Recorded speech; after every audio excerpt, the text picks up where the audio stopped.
The cops told me to sit down, that they needed a statement. I couldn't focus on anything but the clock. Tick, tick, tick. Every second felt like an hour with her gone. We understand this is difficult, sir, some lady officer said. But we need to know exactly what happened. What happened, that's the thing. What the hell did happen? 1 minute everything was normal. Well, okay, normalish. We'd had our fights lately, that's for sure. But it started out so perfect. Remember when we bought our house? God, she was so excited she practically skipped from room to room. We can paint this one blue. She laughed, her eyes practically sparkling. That smile of hers. That's the thing that got me in the first place. Stress at work, bad mood, didn't matter. That smile could melt all of it away. Then we tried for a baby. That wasn't so easy. Doctors, appointments, waiting. Month after month, those damn negative tests. I could see the life drain out of her a little each time. Finally, it happened, and man, her smile then, it could have outshone the sun. But after, things got complicated. She'd get mad over nothing, snap at me if dinner wasn't perfect or I tracked a bit of dirt in from the garage. I tried to brush it off, thinking hormones or stress or something. But then the yelling started. Sometimes over nothing, sometimes I deserved it, I guess. Yesterday, she came up with this plan. I swear, the look in her eye, it didn't feel right. But I always tried to keep her happy, you know? We need money, she'd said, her voice hard. More money. I told her I couldn't just conjure up extra cash. She didn't like that. She told me to wait, that she had it figured out. Then she just left, didn't say where. I paced the house, feeling jumpy, a bad feeling in my gut that wouldn't go away. I texted her a few times, no answer. The news came on, that's when I knew something was way wrong. They were talking about a robbery, same area, about the same time she went out. When the cops showed up, well, that's when everything spiraled out of control. Now here I am, stuck in this room, and they're asking if I knew about it. I want to say no, of course not, but, the truth is, part of me wonders if that crazy look in her eyes, that tension, what if she really was capable of this? My whole body was buzzing, like I downed 5 coffees instead of just one. The cops just kept asking questions. They seemed fixated on whether I knew about, well, whatever it was she'd done. I just wanted to go home, check if she was back, if everything would somehow go back to normal. Didn't they get that this wasn't me? This wasn't us. Look, I'm not the type to brag about stuff, but damn it, I tried. Those long nights where the baby wouldn't stop screaming and I was up at the crack of dawn for work? That was me, pulling extra shifts so we could afford that fancy daycare. Me again, my old buddies asking me out for a beer? Nah, couldn't do it. Had to be a good husband, a good dad. Had to put them first. And it was worth it, for a while. Seeing her face light up when I brought home that expensive easel for her paintings, or watching the kids go wild on the swing set I built. That was enough. That was the payoff. Remember that kitchen remodel? The one where she picked out all those fancy tiles and that stupid farmhouse sink? Hell yeah, I worked my ass off on that, even after my back ached and my hands were blistered. Worth it to hear her humming happily while she cooked up one of her fancy dinners. I might not get the whole art thing, but I got that making her happy made me happy. Then it changed. That spark. It started flickering. The smiles got fewer, the complaints got louder. Suddenly, everything I did was wrong. Like that one Saturday, I finally tried to squeeze in a round of golf. Just one lousy morning, and when I got back. Man, she laid into me like I'd never seen. Screaming that I never cared, that I was selfish. Okay. Maybe I snapped back, maybe we both said things we didn't mean. But hell, the next thing you know, she's coming up with this scheme of hers, saying it's our only way out. I finally got home after another day at the station. God, those people seemed extra unreasonable today.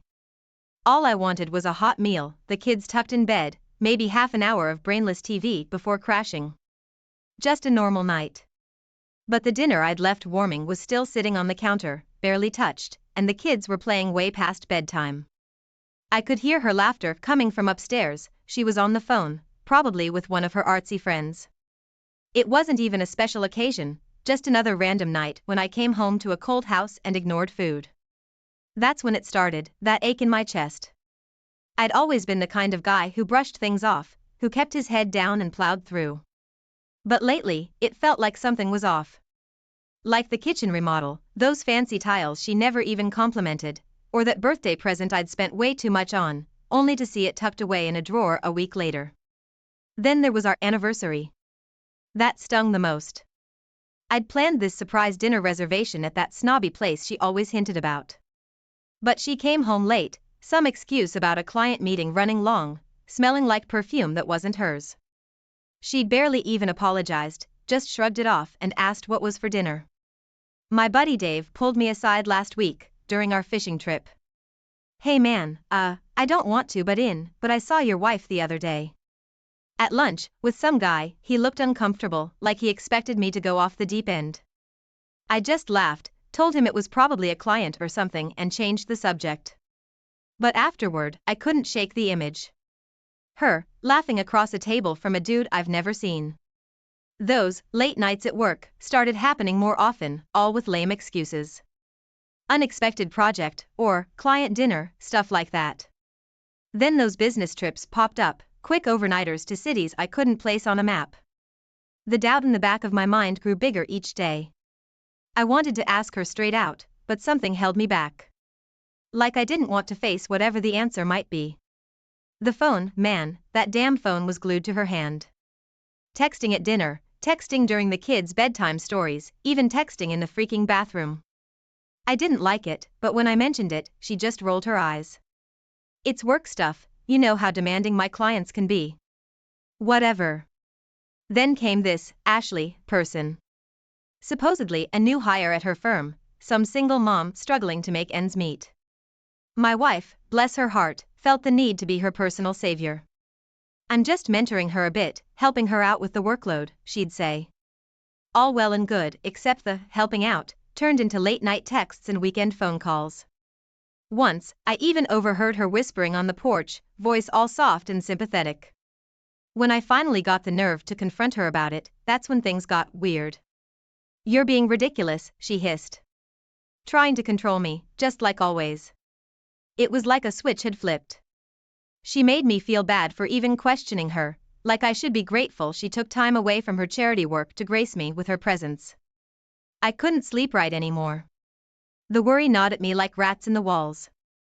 Found myself snapping at the kids for stupid stuff that usually didn't even get a rise out of me. That model airplane I'd been building with my son sat in the garage, half finished, the pieces scattered like my sanity. Everything was unraveling. The other morning, I saw her texting in the car, driving the kids to school. That's what set me off. I yelled, right there in front of the kids. I'd never done that, never lost my cool like that. Her face got all hard, that icy glare she only used when she wanted me to feel small. The kids started crying in the back seat, and I knew, right then and there, that something was seriously wrong. Seriously wrong. I couldn't take it anymore. The phone calls, the late nights, the lies piling up like a stack of dirty laundry. This wasn't us, this wasn't how things were supposed to be. So, I did something I never thought I would. Found one of those shady ads in the back of some free newspaper, you know the kind, discreet investigations, results guaranteed. Sounded desperate, but I figured, hell, I already was desperate. The guy the first met with was this sleazy type, office in some rundown part of town. He looked me up and down, probably sizing up how much he could squeeze out of me. Didn't matter, I just needed answers. I showed him a picture of my wife, told him I wanted her followed. Gave him what little I could scrape together, and waited. The photos came a week later, thick manila envelope shoved under my door when I got home from work. My hands were shaking so bad I could barely open the damn thing. There she was, clear as day, getting into a car in some supermarket parking lot. Not her car, and the guy driving. Well, I'd be damned if it wasn't Matt. My best friend Matt. I went home, I wanted to throw up, to scream, to smash something. But I just stood there in the kitchen, the pictures spread out on the counter, like I was some character in a bad movie. When she walked in that night, humming that same stupid tune she always did when she was feeling good. I couldn't hold it in anymore. I slammed the photos down in front of her. I don't even remember what I yelled, something about lies and betrayal and Matt. Her face did that thing, the way it twists when she's cornered. First, the denial, then the anger. How dare you? And, you're spying on me, like I was the bad guy here. But I wouldn't back down this time. Finally, it all came spilling out. Ashley, Matt, the affair that had been going on for months, maybe longer. My whole world started spinning. It took everything I had not to collapse right there on our perfectly tiled kitchen floor. Turns out, their families were tight too. Soccer games, barbecues. All of it while they snuck around behind our backs. I felt sick to my stomach, everything, all those years, all those talks about friendship and trust, just a big, fat punchline. The kids, I didn't know how to tell them, how to explain that their perfect world, the one I worked so hard to build, had exploded into a million shards. My little girl kept asking where mommy was, why she wasn't singing her bedtime song anymore. My boy, usually so full of energy, just got this quiet, sad look on his face. Every night they'd sneak into my room, and we'd all pile into my bed, clinging to each other like we were on a life raft in a storm. Then there were Matt and Ashley. Seeing their faces around town was like reopening a fresh wound. I'd always thought of Ashley as family. Our kids played together for years. Now, I couldn't even look at her without seeing them together, hearing her whispers on the phone, picturing their lies. And Matt, I didn't know if I wanted to punch him or just break down sobbing in front of him. I was completely lost, never been a talker, not about big feelings. So I did something I never thought I'd do. Called my brother. We haven't been close for years, always drifted apart for one stupid reason or another. But he answered my call and his voice sounded different. Older, I guess. Less cocky. It all came spilling out. The affair, the photos, the kids. I must have sounded half crazed. But he just listened. For the first time in ages, I felt like someone was actually on my side. He told me to bring the kids and come stay at his place. A small apartment, nothing fancy, but it was enough. My in-laws, now that was a whole other mess. I guess I should have expected it, but they turned on me. Took their precious daughter's side, even after the proof, even with the kids crying and hurting. Her dad even threatened me. Said I'd never see my kids again if I took this any further. My world was collapsing, and the people who were supposed to protect her, defended her. Like the betrayal wasn't bad enough. It was my brother who finally talked some sense into me. Get yourself a lawyer, he said, and not some wishy-washy one. Get yourself a shark. I'd never been the confrontational type, always tried to make peace, keep things smooth. But sitting in my brother's cramped apartment, my kids sleeping on the worn-out sofa, something inside me snapped. We found this lawyer, a real sharp-dressed woman with eyes like steel. She didn't flinch when I told her the whole story, just took notes, that brow of hers furrowed. Then came the bombshell. Turns out a lawyer helps with more than just the divorce stuff. They can dig. Every bank statement, every old credit card bill, it was all laid out under those harsh fluorescent lights in her office. The numbers didn't lie, designer clothes, fancy hotels in cities I'd never heard of. All while I was counting pennies to make sure the kids had new shoes for school. Her so-called art career was an excuse, a cover for this double life she'd built. Then came the whispers, started like background noise you try to ignore, then got louder, impossible to escape. People, friends I thought I could count on, suddenly acting different. Some offered awkward condolences, others avoided me altogether. The worst were the parents at the kids' school, used to be all friendly chats at pickup. Now, those smiles seemed strained, a mix of pity and, I knew there was something off, behind their eyes. Every day felt like a battle. In court, with the lawyers arguing over every plate or picture frame, like our lives were just items on a list. In town, feeling the judgment of strangers. At home. Well, my brother's place wasn't a home, not really. Just a way station, a temporary shelter. But something shifted during those meetings with the lawyer, seeing the proof of it all in black and white. I wasn't just the sad, betrayed husband anymore.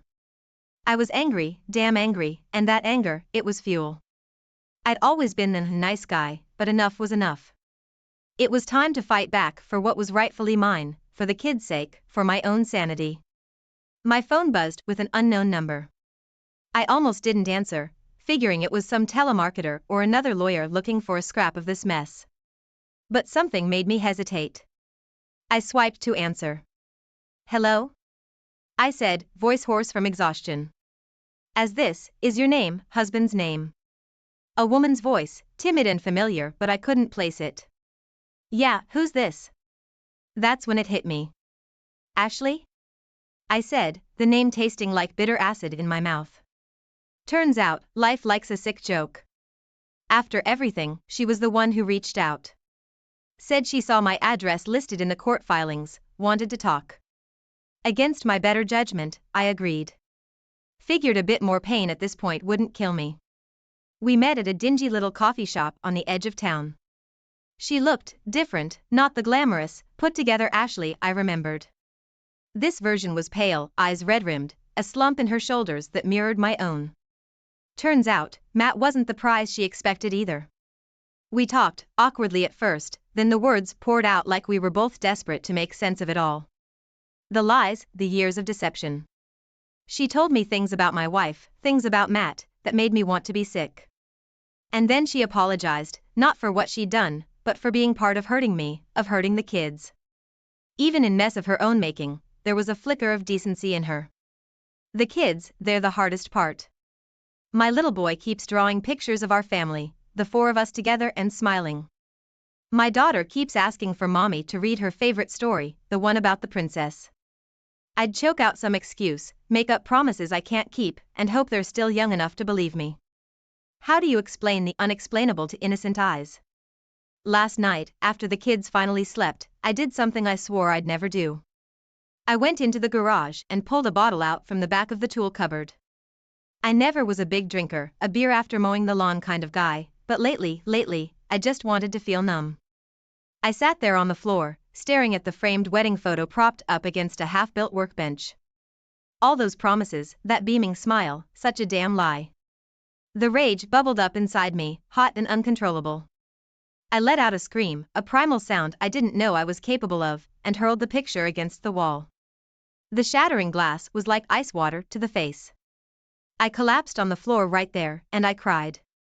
Cried like I haven't since I was a little kid, sobbed until I had nothing left, until all that remained was a cold emptiness. Somewhere, in the back of my mind, was the thought I should clean it up, that the kids shouldn't see. But all I felt in that moment was bone-deep exhaustion and a question, was I ever good enough anyway? Character assassination, that's what my lawyer called it. Each week in court, it was a new lie. I was abusive, neglectful, mentally unstable. The kind of accusations that make a good man doubt himself for just a second. Then I'd look at my kids, their faces pale and drawn, and the rage would blaze white-hot in me again.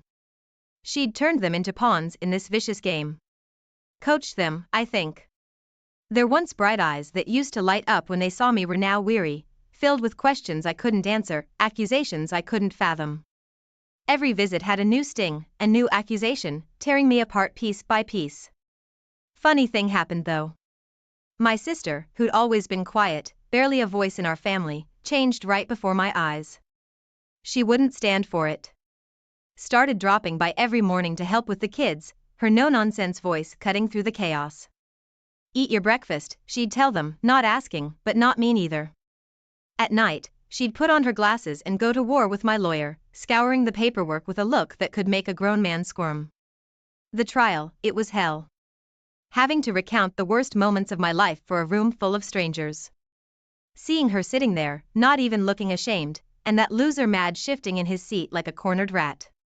The dirt the lawyers dug up, the proof that her fancy trips were all paid for by my sweat and sacrifice. Every word was like a punch to the gut, but somewhere in the back of my mind, it solidified something. I wasn't gonna go under without a fight, not for my kids, not for myself. We didn't get everything we wanted. Judge seemed to think splitting things down the middle was fair. Money from the house sale would be tied up forever, and worse, she'd still get visitation. But damn it, I got primary custody. Restrictions put on Matt and her spending spree? The judge didn't take kindly to that, not at all. Leaving the courthouse, I didn't feel victorious, but something close to it. The kids were little less wary, my sister actually hugged me, and the sky above didn't seem so oppressive anymore. Now it's just us. Our perfect house is full of half-finished projects and more dust bunnies than you'd believe. But washing a load of dishes, it's different somehow. It's my mess to clean. My kids to feed. This bottle's not over. Far from it. But there's a flicker inside me, a stubborn refusal to lose. My fiancé, Adam, has 4 kids from his former partners, twin daughters, preschoolers, another daughter, pre-tween, and a son, preschooler. I have a daughter, kindergartner. He would treat all the kids the same till the wedding planning came. He picked his son as the ring bearer and his 3 daughters as flower girls, but had no role for my daughter. I asked if we could add her to be a flower girl just like her stepsisters, but he refused without explaining. He just kept it short, saying no. My daughter heard the girls talking about it and said she wanted to be the flower girl as well, and I brought it up with Adam again. He told me 3 was enough to be flower girls and that there was no spot left for my daughter. I said we could make them 4 and add my daughter. Why not? He said it wouldn't work for some reason. I insisted, and he suddenly snapped and told me it was not a huge deal for me to be so worked up like this. I said my daughter wishes to be among the flower girls and wear and do what they do, and his daughters aren't somehow superior to mine. He gave me a nasty stare and said, so this is what it's all about, then told me I was being ridiculous and quite toxic with this my child your child mentality. He insisted that he treats all the kids the same and that he can't believe I'd questioned that over some nonsensical issue as the flower girl. We had a full-blown argument, and he said I was acting immaturely by insisting on making this a big deal and choosing it as a hill to die on. Am I the idiot for choosing this hill to die on, or am I being unreasonable? For those who are confused about the age of his twin daughters and son, he got both of his exes pregnant at the same time, take or give a few months. He divorced his first ex, then went on to marry the second ex, then later divorced her. Let me get this straight.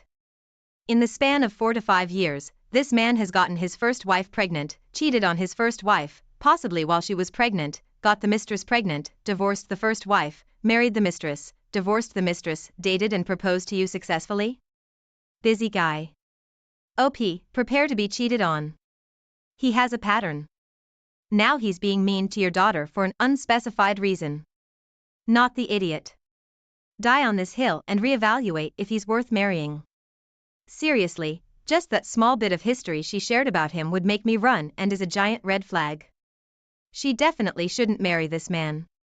He got 2 women pregnant simultaneously, and this is the dude you want to marry? Marry some self-esteem and save your daughter the therapy. Grab your daughter and run. Do not marry this man. If this is how he treats your daughter now, how will he treat her after the wedding? There are 4 little girls.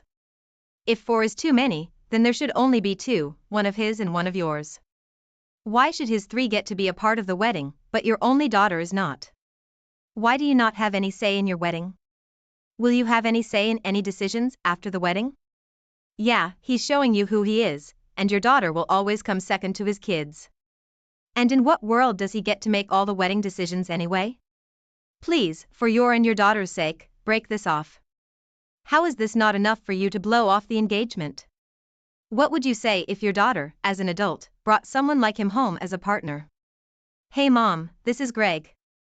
He got someone pregnant while he was with his pregnant wife. Then he divorced his wife, married his mistress, then divorced her too. But I want to marry him. Geez, it makes you wonder why his other baby mamas left. This is an absolute example of gaslighting, and he does it knowingly and deliberately. You haven't said how long you two have been together, but given his previous relationships and timelines, it can't be more than a couple of years. The honeymoon phase of your relationship can't be far from over. And now he's showing you who he truly is. He hasn't learned anything from his 2 failed marriages, and doesn't value you or your child. Don't make the biggest mistake of your life. Walk away now. Recently, I, female 26, have won quite a lot of money in the lottery. It's not the main prize, it was one of the top 3 though, but it's a life-changing amount in my country. I grew up poor, very poor, and while I worked my way up, my closest family still struggles. I help, but I can't fix everything. Well, I couldn't before. My winnings were recently deposited into my bank account, completely separate from my normal one. I'm not touching that money until I have my meeting with the financial advisors that I hired. I plan to use a small amount of money to enjoy and use part to improve my family's life, e.g. buy them flats that they can later on afford to upkeep, but in a safer place and of better quality. Then invest the vast majority in a different venture to ensure revenue for years to come, so that I can live comfortably and help my family. The only people that know are my closest family and my boyfriend, Andy, 30. We've been together for 7 months, but we don't live together. Andy has different plans. He came up with a list of items he needs, and has been pressuring me to get them before I even speak to my advisors. Basically, he wants a new car, stereotypically. He wants something like a Tesla, which he doesn't need. He wants us to move in together, and for me to buy a house with a pool. He's now started talking about kids, blah blah, even though he knows that I'm child-free. I've been refusing every single request, telling him that necessities come first, and that money should be under lock and key until I speak with my financial advisors. Naturally, he's not very happy. He's been calling me a Scrooge, telling me I don't love him anymore, calling me a cheapskate. Worst of all, he now told every one of our friends about this, and they've started pressuring me as well, asking me to fund nights out, etc., and they've been very cruel when I refuse, idiot being almost a compliment. I'm devastated. Am I really an idiot in this situation? Am I the idiot for not wanting to spend frivolously? Not the idiot. Unfortunately, your boyfriend now sees you as an ATM, not a girlfriend. It's not you. It's a sudden influx of money that shows people's true colors. He and your friends will not leave you alone. They will suck you dry of the money and then dump you. I would dump him and block them, then move ASAP. You need new friends. Oh, and you've only been together 7 months? Just 7 months, and he just makes demands? Daddy also spread the news of your win. He behaves as if it's his money. Well, I bet he thinks it is his money. It would be best if you ended it. He just sees the money, and he doesn't care about you anymore. Keep the money safe and unload the boyfriend. He'll only get worse. Han, you do not deserve this. He's cunning and selfish. When you would not comply, he told your friends something you didn't want. His tactics will increase and expand if you don't set a boundary or cut him off. You deserve someone who respects your wishes and is a supportive partner. Congrats. Winnings usually amplify the worst in people's character. Stay true to yourself or you'll regret it. Just my 2-cent advice. Since you sound like a generous person, if I was in your shoes, I'd start figuring out who's sincerely asking for help, and who's asking for what they want and will always want more. I also wouldn't buy my family houses, because they might want more and more, and you'll only get scorned from them for not doing more, even if you give in to them until you're bankrupt. Good luck, because life is gonna change. I, 29 male, had a kid, my daughter, with my ex-wife, 32, 10 years ago. And there's no real way to sugarcoat this. But as soon as she was born, I left, and I never ended up seeing her in the hospital as a baby. I was never really present in her life at any point, but I ended up getting a divorce 11 months later, with her getting full custody, of course. I married young, was really stupid, and thought I'd end up being a good dad, despite having no skills. But I got scared that I'd turn out like my dad and chickened out. Not really an excuse, but an explanation, I guess. I paid child support for the first 3 years, but stopped afterward.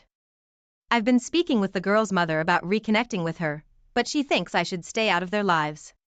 But I think making amends is always possible, so I'm not sure. I want to make things right, but I will respect their decision. I've seen her a few times, but her mother's always introduced me as a friend. She says she will tell him when she's ready.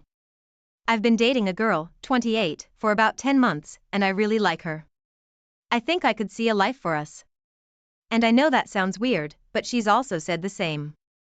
I also spoke to my daughter's mother about meeting this girl, but she says absolutely not, and that's a bad idea. But if I want to reintroduce her into my life, isn't it fair that she gets to see my life too? Am I the idiot for this? Her mother says it's a terrible idea, so it's making me think that I am, but I just genuinely cannot see why.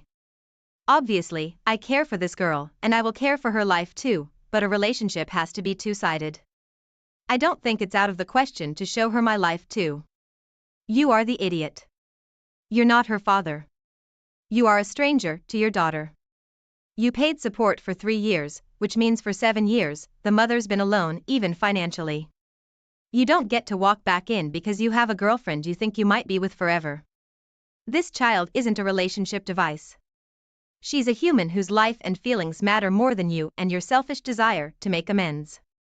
Try therapy to deal with your daddy issues before marriage and having children with this new woman. Why did you stop paying child support? Why haven't you started paying again? Sounds like OP owes 7 years worth of child support before he gets any say. After that, it's still going to be a long prove it that he's serious about being in his kid's life. The obvious conclusion is that his only motivation here is to con this new girl into thinking he's a halfway decent person, or at least not someone who will do to her and her potential child what he did to his ex and hers. The fact that he's clearly only interested in the child as a human prop to deceive his girlfriend and doesn't register the emotional harm that would do to the child pretty solidly indicates that he would likely do it again.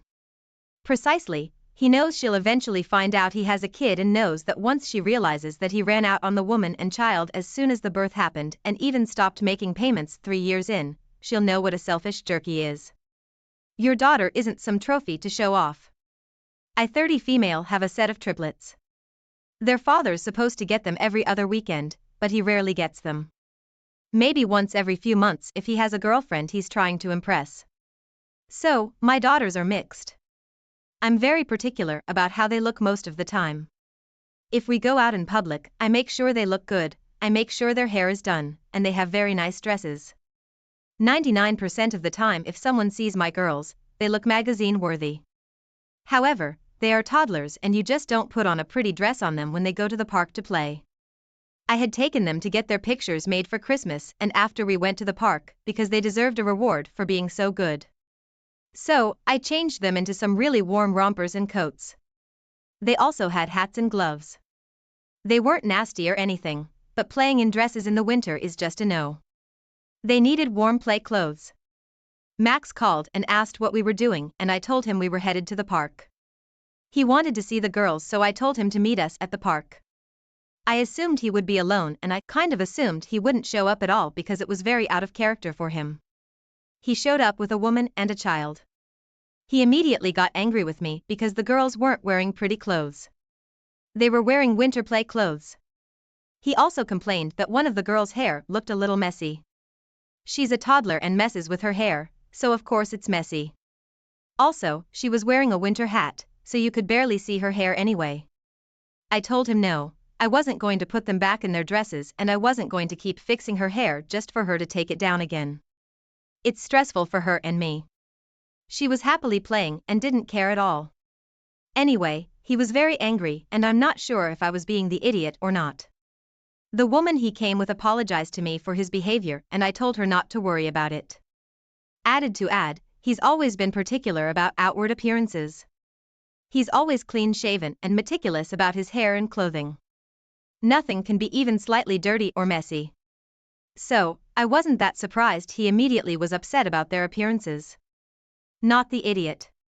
He doesn't help you with the triplets, but then shows up out of the blue just to criticize your parenting. I'd remind him that they have 2 parents and he's welcome to be involved with dressing them and doing their hair anytime he likes. I hope this idiot is paying child support. He villainizes you for taking care of your child. Yes, of course it's a good idea to risk my children getting hypothermia to impress a man who doesn't care about them. Whoever that man is, he's a wretch and a leech. He only wishes to impress based on living breathing beings with feelings that care and cherish. He uses living children to show and tell for his new flame every other week, which is gross. But ultimately, he fails when he can't keep up the perfect parent facade in front of his newest prey, a mother who sees right through it. And he was being so rude that a woman he brought along, possibly his girlfriend, who you'd never met before, felt compelled to apologize to you, his ex, for his behavior. Wow. How many more barrels can he scrape the bottom of? Then tell him he can dress them how he likes the next time he bothers to pick them up for his appointed weekend. My wife lost her mother to cancer 2 years ago. It was horrible and it took a toll on everyone, but obviously my wife more than anything. They were very close, pretty much best friends. We knew it was coming and the illness took over our lives, which is to be expected. I also knew my wife would struggle when she finally did pass, so I tried to convince her to go to therapy, but she refused. We have 2 older children, a young teen and a young child, and this year she gave birth to our youngest. This is the only grandchild my mother-in-law never got to meet. The whole pregnancy was very bittersweet and my wife kept saying, "I wish Mom was here. I wish Mom could meet him," etc. Again, to be expected. But the issue has come up that even before our son was born, every event went back to her mom. At first I understood, but it's become like we have this cloud hanging over us, preventing us from fully enjoying happy moments. I've tried talking to my wife about it gently, but she gets super defensive and refuses to even talk about therapy. Our oldest became a teen over the weekend. She had spoken to her mom privately and said she'd like for there to be no talk of her grandmother. She wanted a happy celebration and to not get sad that her grandmother wasn't there. My wife agreed. We went out to dinner and everything was fine. Towards the end, we had cake. My wife said, "It's just so sad that Grandma can't be here. She'd be so proud of who eldest has turned out to be. I wish she could be here." Our eldest got mad. She blew out her candles, but didn't speak for the rest of the dinner. When we got home, I spoke to my wife privately and said what she did wasn't fair. I said she could have excused herself if she was that emotional, but she honestly didn't seem to be. I told her that this couldn't continue to happen. She told me that wasn't fair. I said what isn't fair is this rain cloud she forces over us. She's been off ever since and won't really talk to me or our eldest. She's saying that we are insensitive. Am I the idiot? Not the idiot. Your wife needs grief counseling. She's the idiot. Your child just had her entrance into being a teenager made about death by her mother. It's not about her grandma. It's not about your wife. It's about your kid, and she was denied that. So, your wife is being insensitive, not you or your child. Yeah, the wife's grief is very understandable, but it seems like she's tainting the memory of grandma for her daughter and for the rest of the family. It's enough of a constant situation that your daughter, who's only a young teen, literally asked her in advance not to do this one time for her own birthday celebration, and your wife wouldn't do it. It's obviously a problem. And just to point out, even if she refuses to get therapy, that doesn't mean the rest of you can't. You may have to learn coping strategies or ways to redirect. I don't get this take. Why should the rest of the family, who by all accounts seem to be doing fine, be the ones who have to put all the effort in to tiptoe around Mom, who refuses to get help for her parent issues? It's been 2 years. 2 years of OP trying to tell her to get help, and of the kids hearing about their dead grandma on every special occasion. The person who needs help is the person creating the problem. Why should they have to figure out how to redirect their mom's behavior? Their kids, not trained. The wife, who seemed devoted and loving, was hiding a secret about her lover that ruined their world. She cheated on her husband, fulfilling her lover's every wish. But what happens when the deception is exposed and she is left alone, lost in her own lying games? This is a story of betrayal and consequences. James fell in love with his future wife as soon as he got a new job. He was 25 and Emily was 20. She was working part-time while studying at university. The girl didn't take her colleague seriously. For a long time she refused him even an ordinary date. But later she gave up and did not regret it. James turned out to be a wonderful man with whom there was something to talk about. In addition, he was handsome and attracted the attention of the female colleagues.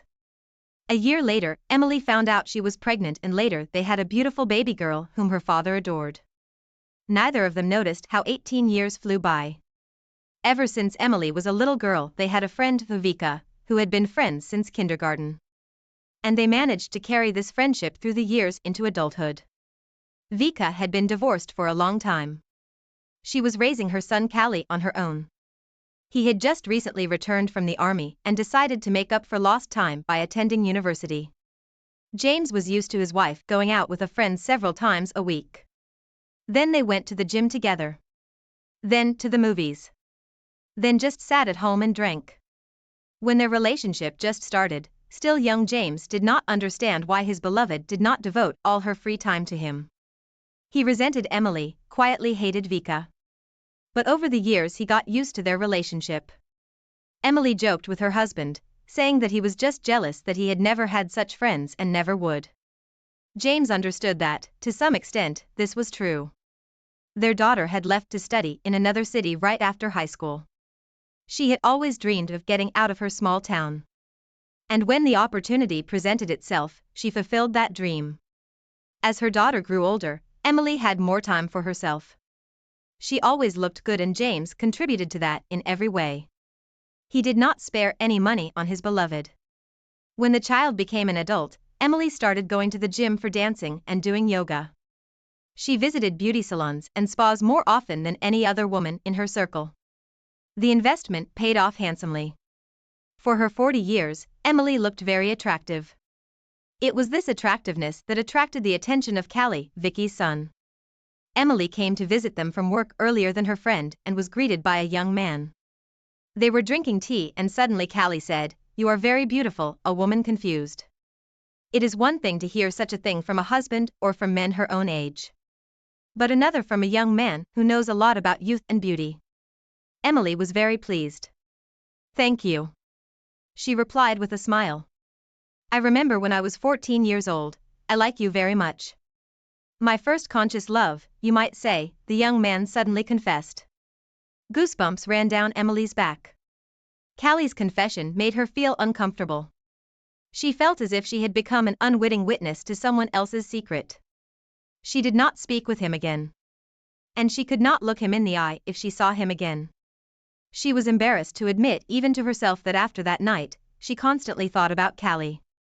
She literally dreamed of the guy taking her with his strong hands and pressing his lips to hers. She went to see her friend less often. Emily began choosing times when Callie wasn't home. She was glad her friend didn't suspect anything, because she didn't want conflict with her. One day she did run into the young man and he, after getting a moment when her mother had retired to the balcony for a smoke, asked Emily directly if everything was all right. "Are you avoiding me?" said Callie. They were standing so close that it took the woman's breath away. "No, you seem to think I just have a lot of work to do. I can't come to you so often anymore," she answered confusedly. Her lips stretched in an attempt to smile. Callie looked at her sternly with a kind of concern. It was obvious that the guy was nervous. The next moment made everything turn over in Emily's soul. There were butterflies in her stomach and her cheeks lit up with fire. Her friend's son kissed her, and she couldn't push him away. A week later, Callie called Emily and offered to come to him. His mother was out of town, and he was home alone. Upon hearing this suggestion, the woman became angry, yelled at him, and hung up. For a long time she sat there, clutching the phone in her hands and breathing heavily. Did he really think she was going to drop everything and run to his bed? That day Emily got off work early and an hour later was standing in front of Callie, who opened the door for her with a pleased look. Their meetings became a regular occurrence. Emily had a whole spectrum of feelings. She was worried about her relationship with her friend, which would definitely fall apart if she found out about it with Callie. She was ashamed of James, who naively thought she was being held up at work, when in fact she was basking in the strong arms of a young man, and she was searingly and passionately in love with her lover. Often they didn't get to see each other, and Emily tried to keep their dates in the afternoon on her lunch hour, so that James didn't suspect a thing. His wife tried her best to act as if nothing was going on. James, on the other hand, began to see that his wife was starting to look even better. Her eyes glittered and her manners changed. He admired Emily without knowing what these changes were connected with. Once lying in bed after another intimacy, Callie told his beloved, "Divorce your husband. Let's go somewhere together. I want to be with you." He was admiring Emily, and she saw it. "Well, yes, and your mother will kill us." The woman laughed, "And we won't tell her." After dialogues like that, Emily always wanted to break up with Callie, never to see him again or remember what happened between them. She and James had been together for almost 20 years, and she couldn't imagine life without her husband. Despite her feelings for her husband's lover, Emily loved him too and couldn't give him up. But their secret union could not exist happily ever after. Once again, when Emily ran away from work to fall into the arms of her lover, Vika caught them in bed. From what she saw, the woman felt ill, and her son had to hurriedly call his mother an ambulance. Shocked, Vika kept repeating the same thing. How could you do this? She looked at her friend with sad eyes, while Emily cried and begged for forgiveness. Callie sat silently in the kitchen, trying not to show his face to the women. He heard his mother say that Emily had to tell James everything, or she would. And the mistress cried and begged her not to. The cheater had to confess. She did not want James to hear about it from a third party, and pulling together the strength, told him everything. He at first didn't believe it, thinking his wife was playing a practical joke on him, but when he saw the tears in her eyes, he understood everything. They decided to save their marriage, they are family, they have a daughter. But after a difficult year full of scandals and resentments, they divorced. Emily's soul missed her beloved, and James could not even bring himself to go to the same bed with his wife. The daughter accepted their divorce. But the relationship between her mother and her peer was not. The woman was left hoping that, after a while, the girl would change her mind and resume communication with her mother. Callie transferred to a university in another city, and she and Emily moved away from their acquaintances and angry tongues.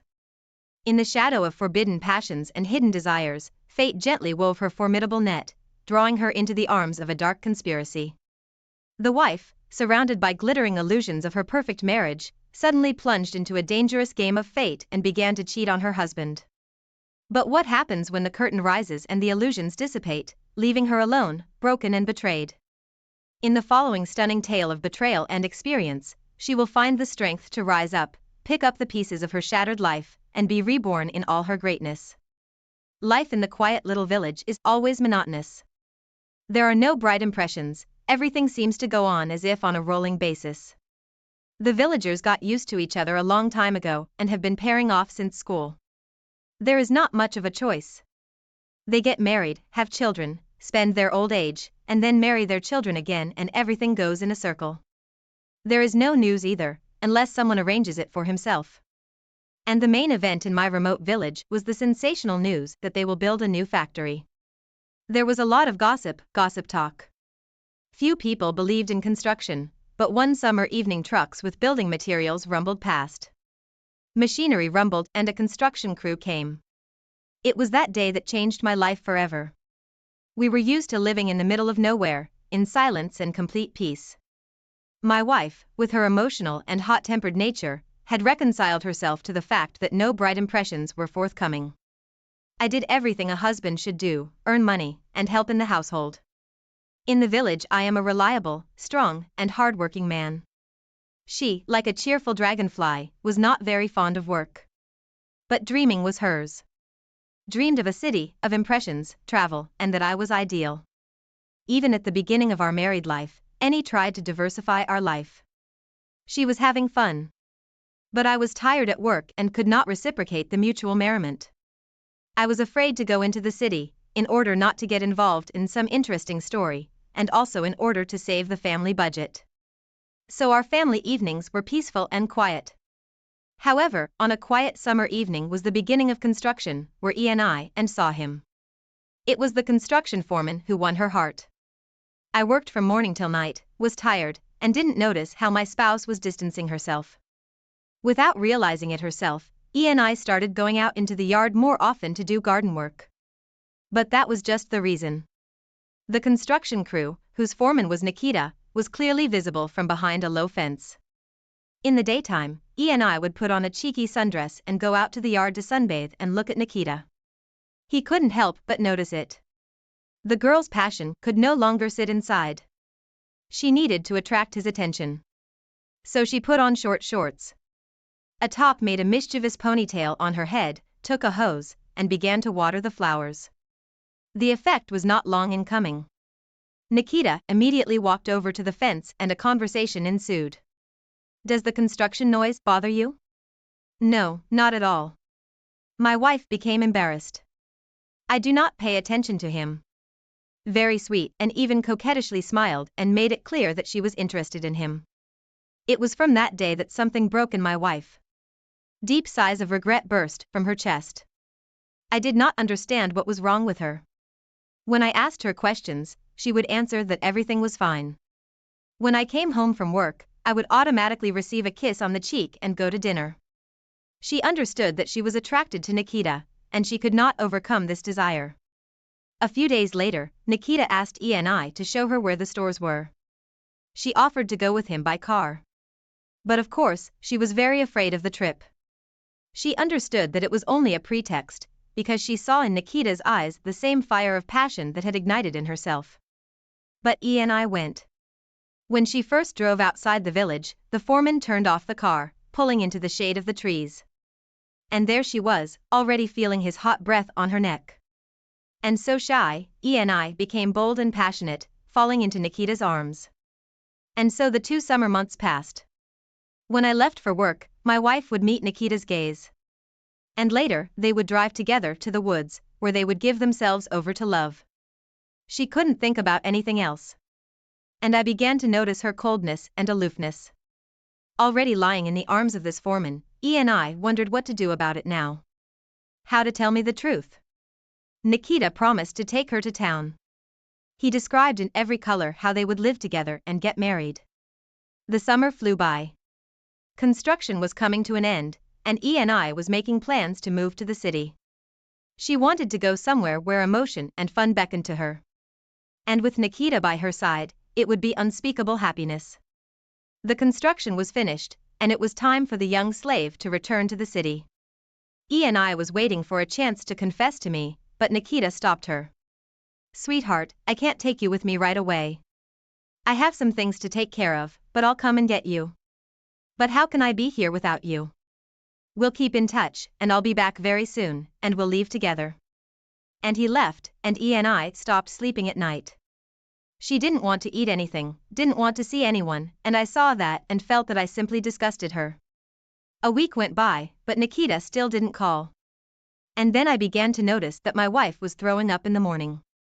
And soon I saw a test in a garbage bag with 2 lines on it. I did not want to believe it, but E&I constantly cried and did not eat anything. Immediately, I decided to find out once and for all. And my wife confessed, told me in all the colors of his adultery, and even began to point out my shortcomings. I was furious and slapped in the face.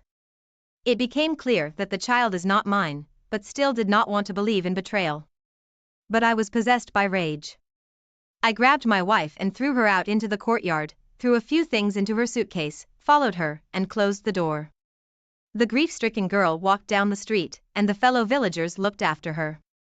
Many guessed about the young lady's violent shenanigans, but no one offered to help.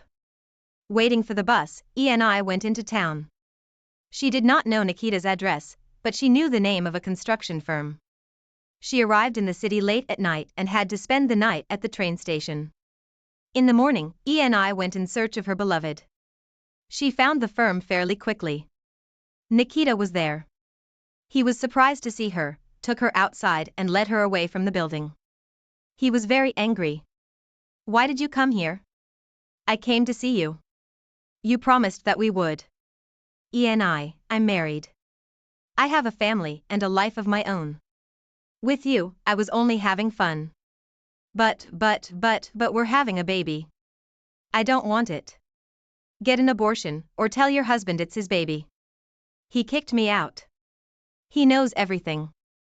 I don't want to know anything. Bye. If you interfere in my family or seek a meeting, I'll go to the police. Nikita left, and E&I sat down on the bench and sobbed. She still had no idea what to do. She didn't know anyone in town, and no one wanted her, and in the village life had come to a standstill. Money was enough for a communal room. The next day, the girl went in search of a job. She found a job at a hairdresser's as a cleaner. She worked during the day, but at night, she wept on her pillow and thought of her bitter fate. Anything always wanted to get out into the city, but not under these circumstances, and not at this price. I received a letter from my ex-wife in which she told me everything, apologized, and asked me not to file for divorce. But my decision was unchanged. After the divorce, she never contacted me again. And how is her life now? I do not know. Yes, and not. My wife, 42 female, and I, 48 male, were married for 14 years. We never had any children, but that's not to say we didn't try. She was a manager at Kmart, and I worked in a shipping warehouse. It wasn't glamorous, but it felt like we belonged with each other and our work crew. We had a routine and friends like family that I wouldn't have traded for the world. We were always honest, talkative, attentive, and considerate of each other. Our sense of humor was pretty dark. We liked watching and reading things online that would make other people squeamish. We also thought it was super funny when we ripped on each other and our friends thought we were seriously fighting. People from our apartment building would take turns cooking on the grill for the rest of us for a giant cookout. One day, the grill was moved to a different spot and caught a tree on fire. It spread to roof of the building and down all in a matter of minutes. Thankfully, everyone survived, but my wife and I passed out and had to be rescued by a volunteer firefighter before the fire trucks even arrived. We were taken to the hospital for asphyxiation from smoke inhalation. I was discharged 2 weeks before my wife, because she wasn't able to cover her mouth and nose like I did while I searched for her. It's impossible to see in smoke like that, so I started choking before I found her. While my wife recovered, she was conscious, but she needed special attention and respiratory treatment. I noticed one doctor that seemed to care very deeply about my wife. He was handsome and charming, which irritated me. My wife smiled at him, and they looked into each other's eyes very intently when they mostly him spoke. When I started staying by my wife's side, the doctor told me he was the one to receive her that day in the ER, and he'd been looking after her ever since. I didn't know how to respond. I wanted my wife to get the care she needed, but I didn't like this guy. He seemed to think too highly of himself and think he could take my wife if he wanted to. When he helped her stand up, he put his arm around her waist and held her close. She took her time moving when he was like that. I was struggling with my thoughts at this point. She didn't really need help walking, did she? My wife could barely speak, but she seemed smitten with the doctor and emotionally strained when she looked at me. She never said anything really alarming, but it was clear something had changed. We had a near-death experience, and that does change people, but I didn't want to believe my wife, and I wouldn't make it through this together unchanged. When it was time for her to be discharged, she hesitated to go home. She asked if she could stay in the hospital longer, which gave the doctor the opportunity to offer her follow-up visits at her home. I was very suspicious and didn't think it was all in my head anymore. I thought about objecting, but decided not to. I imagined how bad and weird it would look for me to deny my wife doctor visits. Even if he was pushing boundaries, I'd look like the bad guy. I couldn't believe he so easily agreed to make house visits. This was something a person with much less qualifications could have done, so I was positive it was because he at least wanted to visit my wife, if not more. The very first doctor visit was at 9 a.m. on a Tuesday. Of course, I was at work. I texted my wife at 9:10 to ask if he was there and how it was going. She didn't reply, so I started to wonder what was going on. I felt like a shell of a person walking around the warehouse. 2 hours later, I still heard nothing from her. Coworkers approached me, concerned for my well-being because I was pale and clammy. At 11:25, I was pulling into her driveway. I drove recklessly to get there as fast as I could after I got permission from my boss. I noticed his luxury vehicle and that the front door was locked, which was unusual for when we had a visitor. As I walked up the stairs, I heard them. Our dresser was pinning the bedroom door open against the wall because privacy was never a concern of ours. When I got there, I just dropped to my knees. I had no control over my body. The doctor leaped up and scrambled to get his pants on, flushed and angry. My wife covered herself with blankets, yelling helplessly as I rose to my feet and started throwing punches. It was the loudest I heard her since before the fire, and it made my blood run cold. She wasn't the woman I married anymore. Something made her change and let this man screw up her emotions. After I got in a few punches in my adrenalized state, the doctor must have realized what a dire and unprofessional situation he was in, because he stumbled down the stairs, got to his car, and drove off. In the bedroom, my wife apologized profusely and pleaded for me to forgive her, but I just screamed no and called her names that accurately described what she did. Of course, when I said cheater, she tried to say I stopped them, so it didn't count. She failed to understand that trying to seduce him with her eyes and gestures in the hospital and making out with him in the nude still counted as cheating. At first, I was worried he was going to press charges against me, and it would be my word against his, but nothing happened for months. I tried to get the doctor fired, but it didn't work because nothing was captured on camera and he hadn't told anyone he was making a house call. Plus, he had expensive lawyers that would pin all the blame on me for causing him injuries. My wife left pitiful voicemails on my phone, but when she realized I couldn't stand to look at her, she continued seeing the doctor, even before our divorce was final. I ended up kicking her out of the house, and a week later she posted that she was in a relationship with him. It made me sick. Life really seemed cruel, unfair, and without reason at this point. Thankfully, that's when it all started to turn around. She moved in with the doctor, who wasn't going to hand her money to help with the divorce aftermath. It didn't take long before AP realized what a mess she was and dumped her, kicking her to the curb when she had nothing else. She was so defeated, she didn't even try to get me to let her back in. Her sister let her move in, since she was exceptionally depressed after screwing up her whole life with me. My ex calls me occasionally, saying she misses me and would give anything in the world to have another chance at being my wife. She sort of blames the fire at our apartment for screwing up her head and making her think she felt things for the doctor when it was just survivor thankfulness. I didn't believe a word she said. For all I knew, she wouldn't be saying any of that to me if it weren't for AP leaving her. OP, I am so sorry your wife cheated on you with her doctor. It most likely was because her emotions of recovery influenced her to do something she hadn't done before. Emotions are not as big and powerful as what people think.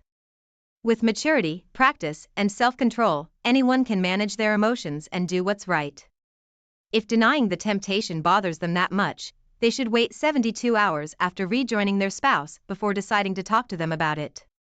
This conversation could end the relationship, since there's temptation, but at least there's a chance some sense could be talked into the tempted one and the two of you could grow stronger.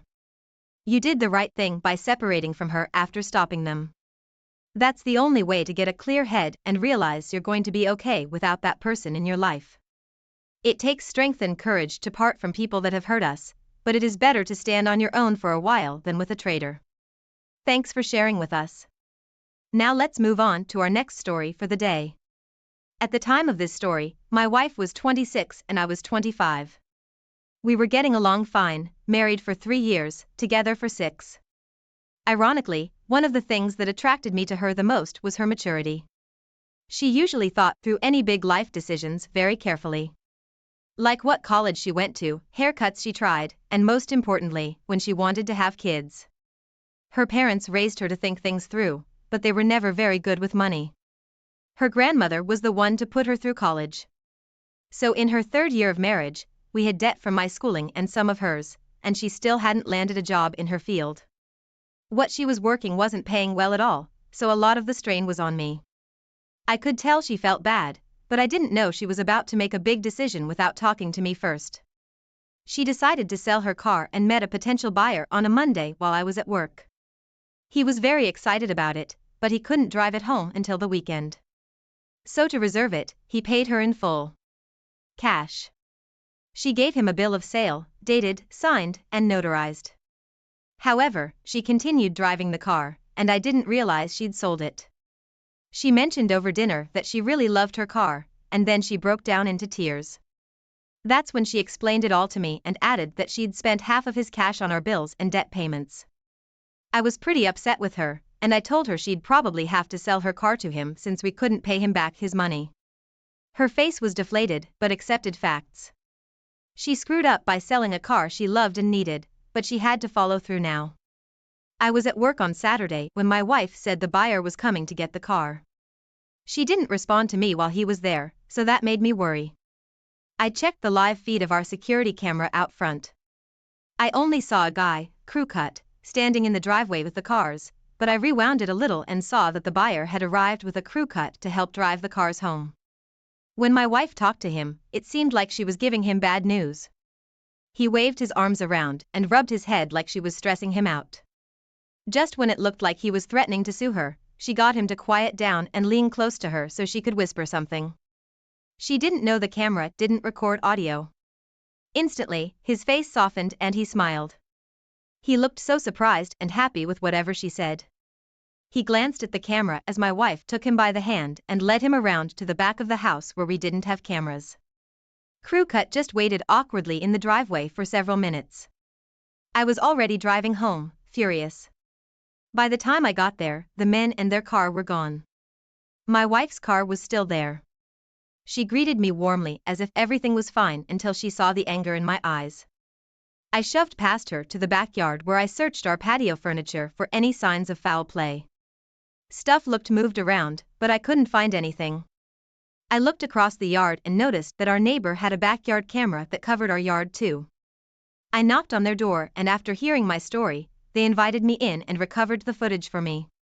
They watched the video with me the first time of my wife having sex with the guy on the patio, just like I pictured. I spent walk towards my wife, standing helplessly worried in the backyard. She knew what I was doing and that our marriage could be over. As soon as I started playing her the video, she dropped to her knees. She didn't want to see it and tried saying she was sorry over and over again, as if that would make it all go away. I told her I hated her for what she did to me. I started my life with her, accepting her past and life as my responsibility, and I managed to keep her safe and happy, only for her to end it all by sleeping with someone to pay off a debt. It was low and desperate and she didn't need to do it. I told her to own up to her decision and follow through with selling the car. She went behind my back and lied more than once. My heart was broken. She told me she didn't see any other way out of it because she felt like she needed her car and his money. Then she kind of bragged by saying she offered him half his money back, but he said her skills paid him back in full. I packed my stuff while she cried and talked about how our bills were paid, so I should be happy and forget anything happened. I went to stay with my coworker. It was awkward and it made me feel lost. I had to find my packed toothbrush and toothpaste, and while digging through my bag of belongings, I found a pair of my wife's undies. It made me grieve for my loss. She fought me tooth and nail in court, even trying to claim that I was abusive and she was desperate to fall in love again. It was nothing like what you'd expect a woman to say to a judge. Since she couldn't prove anything and I had her cheating on film, she was ordered to leave the house. I sold it and started my life over in a different state, where I was offered twice my previous salary for doing the same amount of work. I know I lucked out and most infidelity victims aren't so lucky, but I wanted people to know that even when I felt that heart pang at my wife's clothing mixed with mine, I didn't run back to her. I deserved a chance at genuine love with someone else, and I actually found it in my new home state of Connecticut. OP, what your wife did was extremely low and it shows that she didn't think very highly of herself or the vows she took to remain loyal to you. It's hard to imagine why she didn't talk to you about selling her car in the first place or at least think it through. You did the right thing by checking the camera and going home to figure out what was happening, and as hard as it was to leave her there, feeling so remorseful, it was the right thing for you. After a spouse has committed adultery, it's a good idea to take some days away from them without contact. They've already cheated, so keeping an eye on them is only going to stress you out and make you more desperate to save the relationship instead of realizing you're okay without someone who's willing to do this to you. She made a very, very poor decision that the relationship couldn't recover from, all because she didn't talk to her spouse first about what she was thinking. Thank you all for taking the time to listen to today's stories. If you enjoyed listening, please feel free to like and subscribe if you haven't already. Also, comment below with your thoughts on what happened. If there is a story you would like to share with me about your own situation or someone else's, then please do not hesitate to contact me. This is a post that I never thought I'd write, and I'm sure many people say the same. But I also never thought I'd make such a foolish mistake. I'm really scared of how people will react to what I'm about to say. I've been married since February 2016 to an amazing man. He's helped me cope with the pain from a soul assault and emotional abuse. My husband and I, both in our late 20s, deal with depression.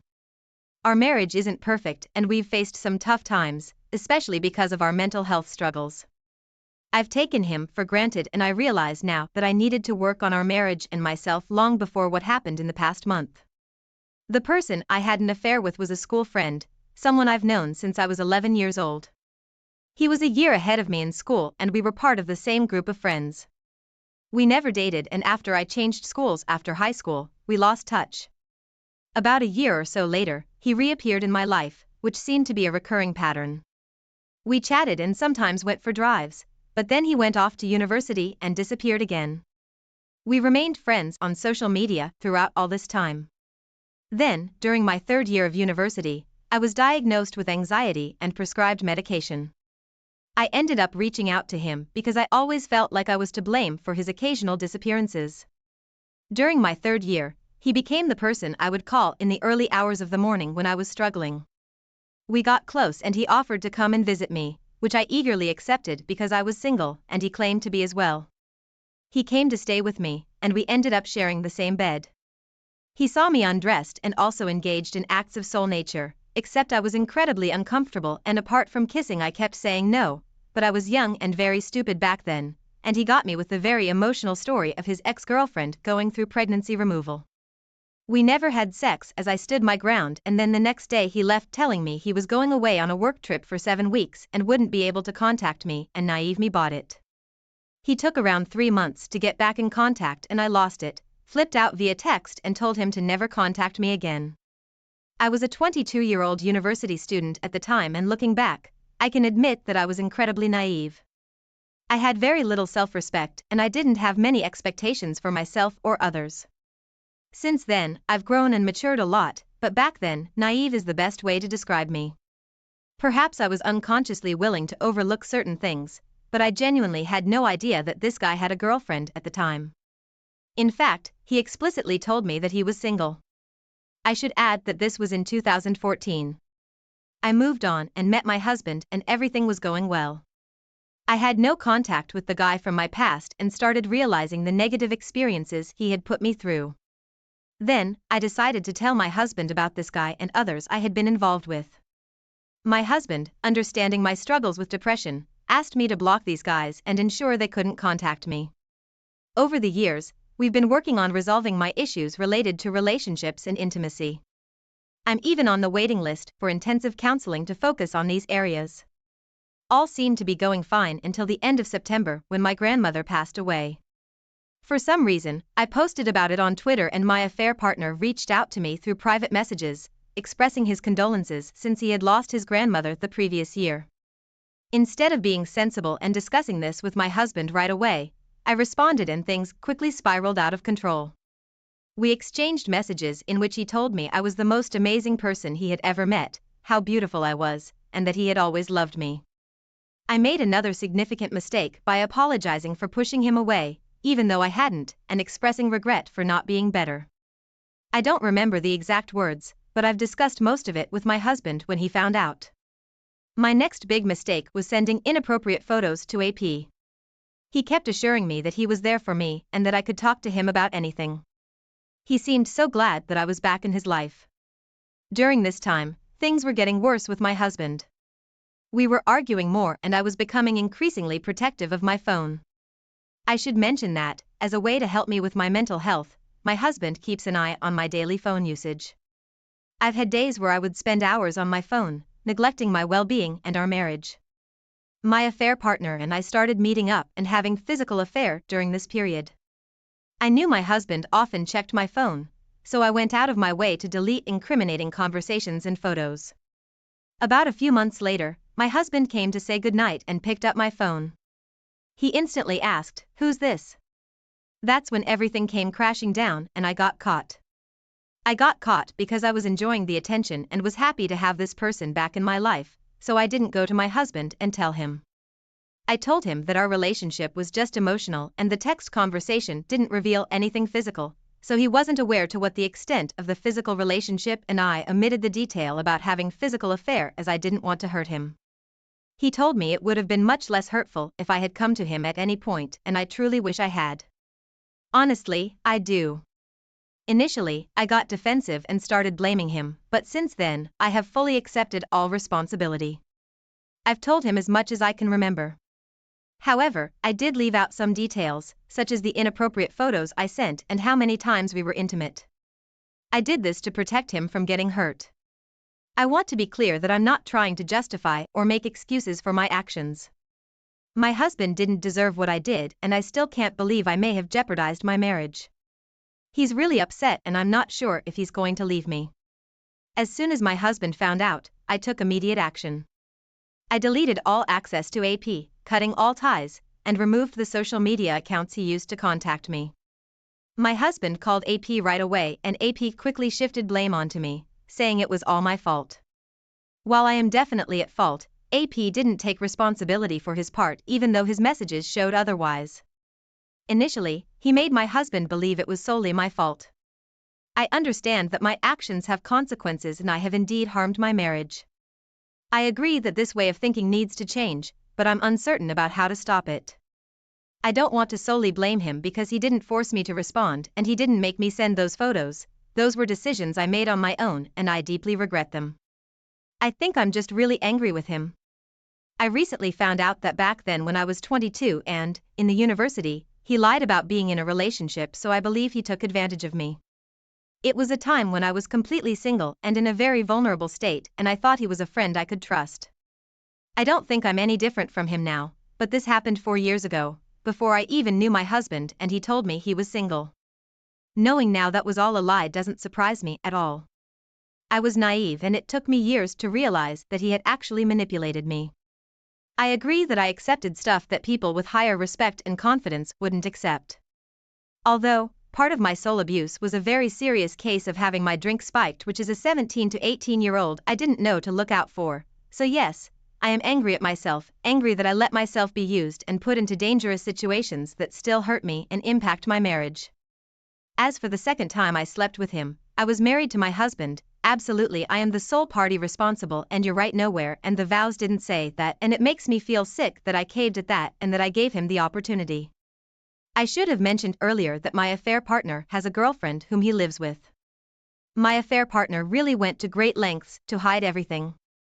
He blocked my husband on social media and took it a step further by taking his girlfriend's phone to block both my husband and me. The poor girl had absolutely no idea about any of this and she might still not know if my husband hadn't taken action. My husband contacted my affair partner and told him that he knew who his partner was and that he had until the next day to tell her about it because she deserved to know. My affair partner tried to handle it on his own terms, but my husband essentially forced him to break the news to his partner, which was heartbreaking. She thanked my husband for making my affair partner tell her, and he also admitted that he had stolen her phone. This is when I learned something that has made me even angrier. My affair partner had been in a 6-year relationship with this girl the entire time. Yes, when he came to see me, he wasn't single. I can't believe that this guy messed me around all these years. Is it okay for me to feel angry and upset about this?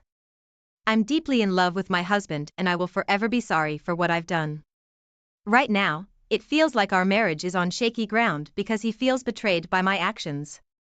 However, we are still living together in the same house and I hold on to hope that we can work through this. I've committed to improving myself and working on my mental health. Every day is a struggle as there are moments when he's loving and affectionate but then he breaks down. We've thought about trying marriage counseling but he's unsure if it can help us rebuild the trust he had for me. I feel devastated by what I've done to him and I'm terrified that he might realize he can't move past this. I also feel a strong sense of self-hatred and I constantly blame myself for what I've done. There shouldn't have been a reason for me to be angry at him, but I find myself snapping at him because he's afraid I might revert to my past behavior. The other day, I got upset with him because he mentioned that he believed there was more to the story than I was telling him. I realize that I tend to get snappy and defensive and it's not just a reaction to being called out. It's something I've struggled with for a long time. Sometimes, yes, I still feel sorry for myself. I am genuinely remorseful and I am deeply sorry for what I did to my husband. I understand that it will take time to earn back his trust, so I've given him my phone and password. He wants me to share information that I've deleted, but there's nothing to recover because it has already been deleted. Pushing for it wouldn't help resolve anything. My husband believes that my emotional outbursts can be a bit childish, but it's mainly because I'm incredibly frustrated with the slow progress we're making. We haven't had a child together, so in a way, if our relationship doesn't work out, at least no child gets hurt. I really dislike being questioned and nobody wants to be seen as the one causing harm. Communication has never been my strong suit and I acknowledge that my betrayed husband hasn't been very patient with me so far. Often, I find myself formulating a response instead of genuinely listening to what he's trying to convey. I've said many hurtful things to him that I don't even remember saying. I've shouted a lot and refused to stop even when he told me he was triggered by our conversations. I've also wrongly blamed him for the affair, arguing that it could have been worse, and I've even accused him of never caring about me. I've said similar things in the past during my moments of depression, and it always takes time to repair the damage. But now, we're dealing with the added complication of my affair, which has eroded my husband's trust in me. He feels that my words and actions last night and most of today have undone some of the progress I had made in rebuilding our relationship. I'm truly disappointed in myself for letting my anger and frustration get the best of me, especially when my husband was having a tough day. As the one who had the affair, I know it's my responsibility to be the healer, not the one causing conflicts at 3 a.m. If anyone reading this has any advice on how I can work on myself to become a better person and partner, I would greatly appreciate it. I'm fully aware that my husband doesn't deserve this pain, and he's in a very fragile state right now due to my actions.